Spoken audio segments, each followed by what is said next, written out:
ఆదిలాబాద్లో రహదారి భద్రత అందరి బాధ్యత అనే నినాదంతో భారీ అవగాహన కార్యక్రమం జరిగింది. ఇందిరా ప్రియదర్శిని స్టేడియంలో రవాణా శాఖ నిర్వహించిన ఈ సదస్సుకు మంత్రి పొన్నం ప్రభాకర్ ముఖ్య అతిథిగా హాజరయ్యారు. రోడ్డు ప్రమాదాలను నివారించేందుకు ప్రభుత్వం తీసుకుంటున్న చర్యలను వివరిస్తూ నిబంధనల పట్ల యువత బాధ్యతాయుతంగా ఉండాలని మంత్రి పిలుపునిచ్చారు.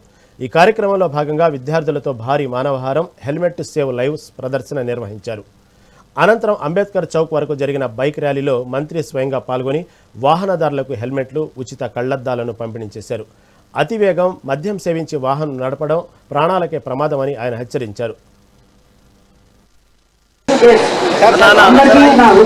నమస్కారాలు. వెల్కమ్ టు ద సిటీ పాలన, the 99 days action plan under which we are conducting today's helmet awareness program Arrive Alive. Okay sir.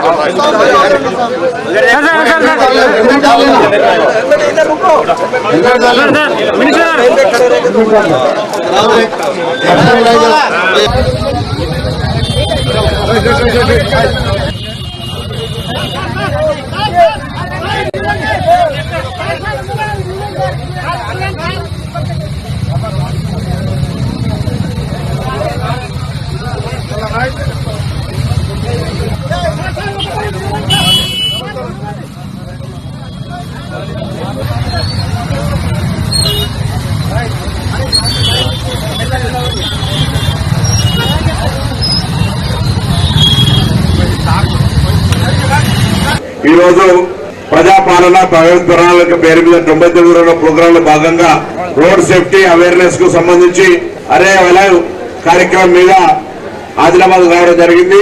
ముఖ్య ఉద్దేశం రోడ్డు ప్రమాదాల్లో ట్రాఫిక్ నియమ నిబంధనలు పాటించకుండా రోజుకు కనీసం చనిపోతున్నటువంటి పరిస్థితుల్లో అవగాహన కల్పించాలి. అంటే వాళ్ళందరికీ కూడా కొంత ఈ అవగాహన కల్పించి దాని తదుపరి 4 ఏళ్లుగా అంటే ఎడ్యుకేషన్ చేయడము, దాని తర్వాత ఇంజనీరింగ్ లోపాలు ఏదైతే బ్లాక్ స్పాట్స్ వాటిని తొలగించడము, దాని తర్వాత ఎన్ఫోర్స్మెంట్ చేయడము, తదుపరి ఎక్కడైనా ఇబ్బంది కలిగితే అత్యవసరంగా ఎమర్జెన్సీ ప్రకారంగా వాళ్ళ ప్రాణాలు కాపాడటం. ఇవి 4 రకాలుగా కేంద్ర ప్రభుత్వము సుప్రీంకోర్టు ఇచ్చిన తీర్పు మేరకు గతంలో రోడ్ సేఫ్టీ ఇంత ప్రాధాన్యత లేకుండే, కానీ దాదాపు 1,00,000 పైన ప్రతి సంవత్సరం ఏ విపత్తు వచ్చినా, ఎంత పెద్ద ప్రకృతి వైపరీత్యం వచ్చినా, యుద్ధం వచ్చినా చనిపోయినంత మంది, ముఖ్యంగా 25 నుంచి 40 సంవత్సరాల లోపల పిల్లలు, ముఖ్యంగా 2 వీలర్ చిన్న నిర్లక్ష్యం, హెల్మెట్ ధరించకపోవడమో, త్రాగి నడపడమో,